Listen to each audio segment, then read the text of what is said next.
formulo la pregunta: ¿por qué la iglesia, que debería ser un lugar de sanidad, de liberación, algunas veces tiene tanta responsabilidad en estos patrones de conducta que se dan entre personas creyentes? Yo pienso que la responsabilidad en sí misma no es de la iglesia, porque sabemos que en el concepto bíblico de iglesia, eclesía, no tiene que ver con el lugar, porque la iglesia es ese cuerpo que Cristo viene a buscar para reinar con él.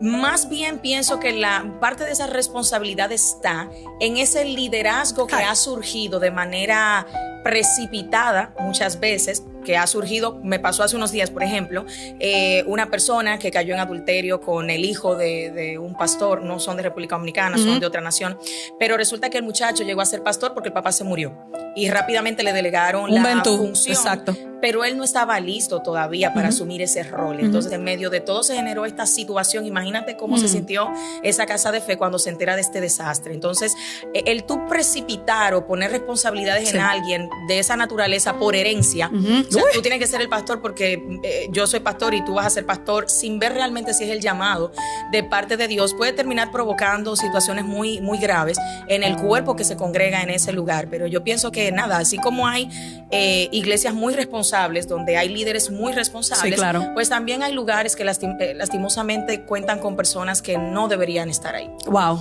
Y eso evidentemente pues se nota en el cuerpo que sigue ese lugar. Eso que tú estás diciendo es muy grave, y eso no solamente forma el caldo de cultivo para que muchas personas estén enfermas de manera mental, sino que también la fe se enferma. Y no es algo que estamos inventando aquí no estamos inventando el agua tibia, eso sale en los noticieros, eso se ve en los periódicos. O sea, hay lugares que son pseudo comunidades, lugares que se disfrazan de una fe, de una espiritualidad, pero que los frutos terminan haciéndonos ver que Dios no está en ese lugar.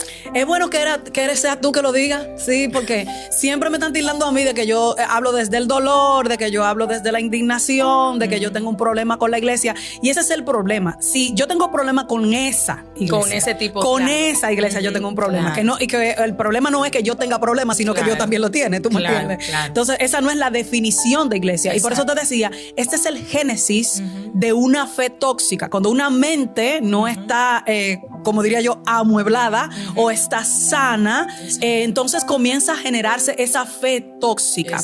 Me gustaría preguntarte, ¿cuáles serían los indicadores que uno pudiera ver así someramente en una persona que está manejando una fe tóxica? Bueno, como te comentaba hace un ratito, la gente que viene de ese tipo de escenarios tiene mucha culpa. O sea, hay mucha culpa, mucho sentido de indignidad.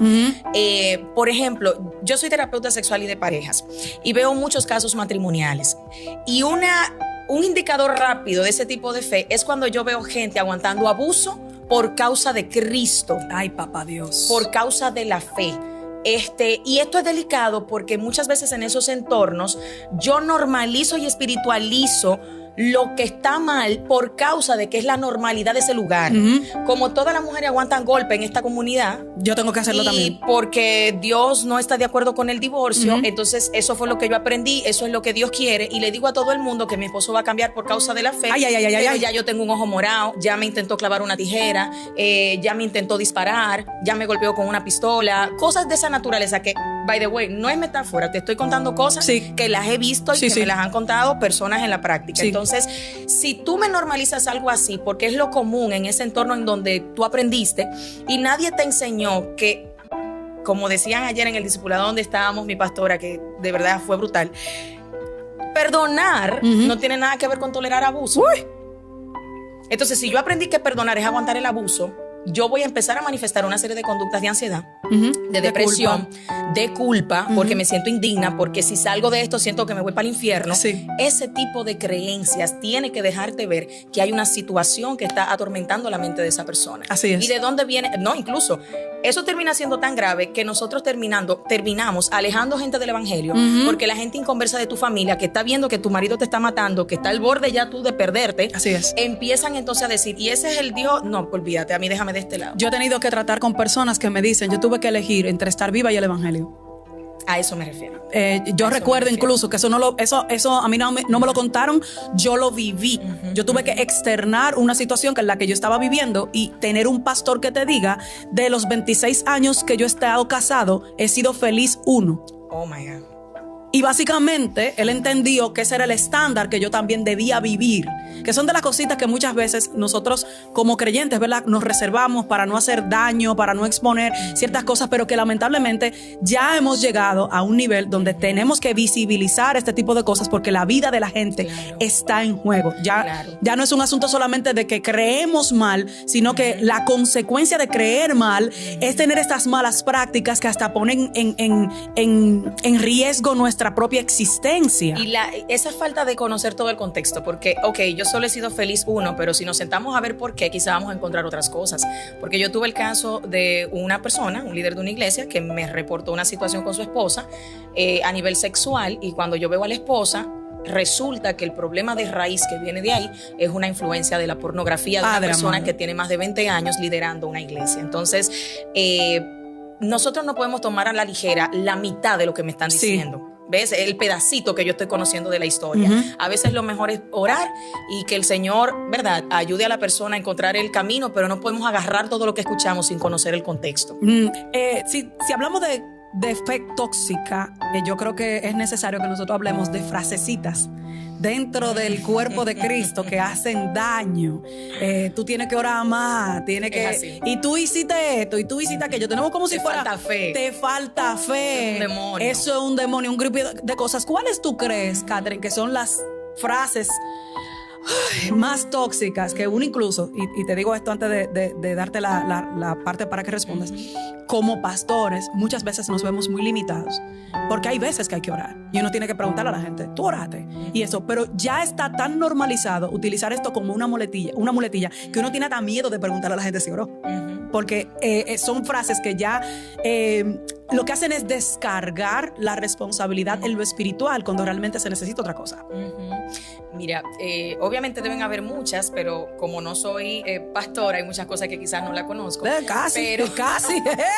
Pero eso es una responsabilidad más grande. Ella se quiere zapatear ahora, mira. Pero sí te puedo decir que las que más escucho son tienes que orar más, vamos a orar, eso es una influencia demoníaca, te falta fe, tú no estás leyendo la Biblia. Y para serte honesta, te voy a decir algo por la práctica. Regularmente, pastora, la mayoría de la gente que yo he visto en situaciones que vienen a consulta no tienen disciplinas espirituales serias. Eso no lo podemos descartar. No la tienen. Porque yo también les pregunto, ¿cómo son tus disciplinas espirituales? Oran cuando se acuerdan, leen la Biblia media, lo que leen no lo entienden, nadie les enseñó a interpretarla. Pero ¿qué pasa? Aunque sea verdad que haya que orar más o que haya que leer la Biblia, hay que canalizar cómo yo voy a decir eso. ¿Por qué? Porque si a mí me viene a consejería, usted que está en su iglesia y tiene que trabajar con gente con problemas, y resulta que te llega una persona, se le murió un hijo, la persona viene con una depresión, se le murió un hijo pequeño, se le subió una hija de 12 años.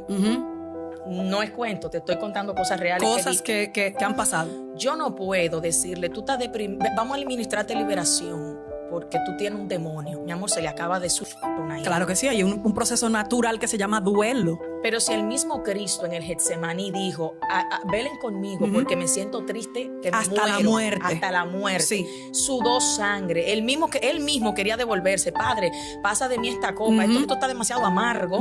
Si eso fue Jesús, ¿qué tú le hubieses dicho a Jesús cuando te hubiese dicho, me siento triste hasta la muerte? Oren conmigo. ¿Qué tú le ibas a decir? ¿Tú estás endemoniado? No. Hay procesos, hay angustias naturales de tu alma que vienen por una circunstancia. Así es. Jesús fue y oró y encontró fortaleza en esa oración. Pero yo no me imagino a nosotros diciéndole a Jesús, te falta fe. Te falta fe.